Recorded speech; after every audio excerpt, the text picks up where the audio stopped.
Ang sulat na to ay para kay Brian. Pero gaya ng ibang kwento ng pagmamahal, hindi na niya to maririnig. Kaya siguro, para na lang to sa mga taong nagmamahal ng totoo. Pero may iiwan rin pala sa bandang dulo. Ako si Maisel, isang babaeng minahal ng buo. Pero sabihin na natin, ganun talaga. Pag oras mo na, oras mo na. Nagsimula ang lahat sa hindi inaasahan. Gabi yun, malakas ang ulan at halos walang customer sa coffee shop kung saan ako nagtatrabaho. Tahimik lang ako sa counter, pinupunasan ng mesa kahit hindi naman madumi. Tapos may biglang pumasok. Medyo basa ang damit, may bitbit na libro at nakangiti. "Isang caramel macchiato please," sabi niya. Siya si Brian. Simple lang, hindi yung tipong mapapansin agad sa dami ng tao, pero alam mong may kakaiba sa kanya. Parang may lungkot, pero hindi naman mukhang malungkot. Basta, hindi ko maipaliwanag. Naging suki namin siya kaya halos gabi-gabi nandun na siya. Minsan, tulala. Madalas, nagbabasa. Hanggang sa naging kakwentuhan, naging chatmate, at syempre, hanggang sa nagkagustuhan at naging kami. Isang gabi, inaya niya akong maglakad-lakad sa park. "Maisel, gusto mo ba akong samahan bukas sa park? Gusto lang sana kitang makasama habang naglalakad-lakad." Tumango lang ako. Simple lang yung date na yon. Tahimik na gabi, maraming bituin, walang masyadong sali-salita. Pero habang magkahawak kami ng kamay, ramdam ko, ligtas ako sa piling ng taong to. Ramdam ko na mahalaga ako. Mabilis sa mga sumunod na buwan, nakilala ko ang nanay niya, mga pinsan, mga kaibigan. At siya rin, naging paborito ng lola ko.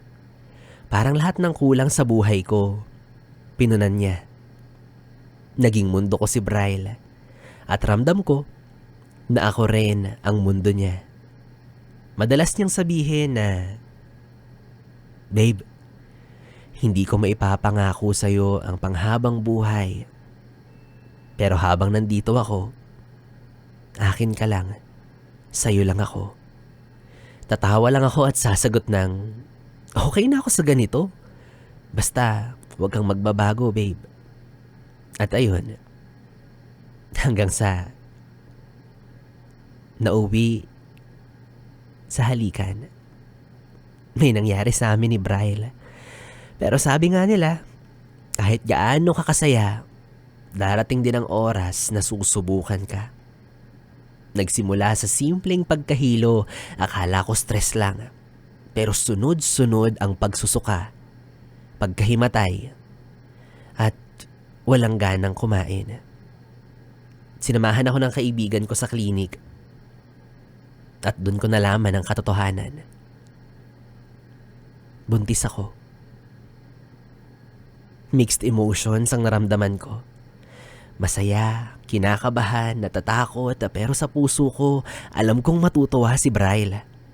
Alam kong tatanggapin niya to. May plano siya. May plano ako. Kaya naman nung araw na yun, gusto ko siyang yayain sa coffee shop kung saan kami unang nagkakilala. Doon ko sana balak sabihin sa kanya yung balita. Doon ko gustong ipaalam kung gaano ko siya kamahal. At ang magandang balita na magiging tatay na siya. Pero bago ko pa magawa yun, tumunog ang cellphone ko.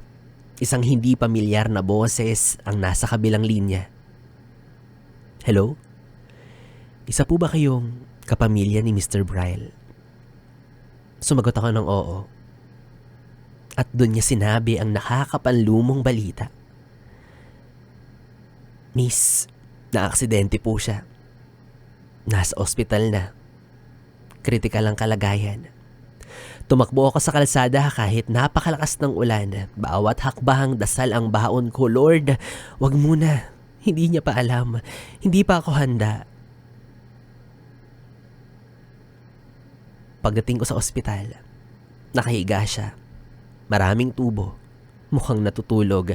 Pero alam kong hindi yung tulog na kaya pang gisingin. Kaya lumapit ako at hinawakan ko ang kamay niya. Babe, gumising ka dyan. May sasabihin ako sa'yo. Huminga ako ng malalim habang umiiyak. Buntis ako. Pero wala siyang sagot.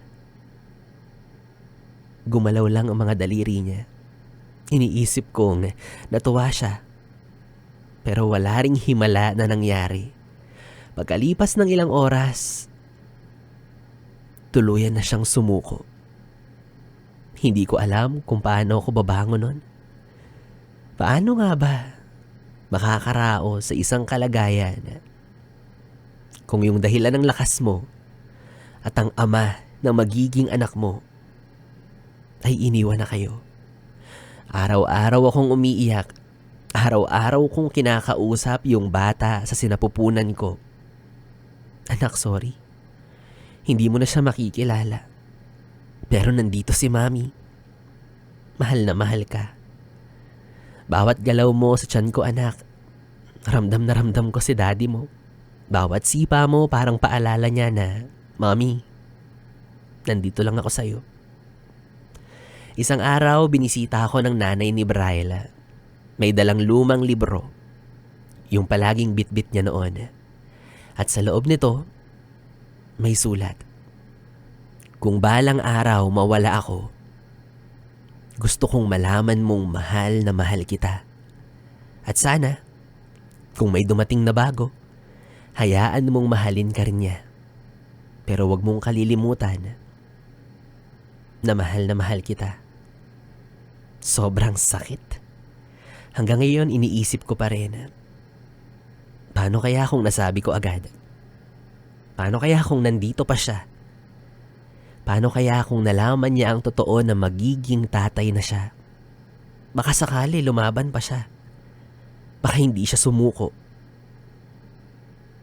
Pero siguro nga, may plano ang Diyos. At kahit hindi ko pa maintindihan sa ngayon, handa akong maghintay hanggang sa matutunan kong maging buo ulit. Kahit na malungkot, mahirap, at sobrang sakit.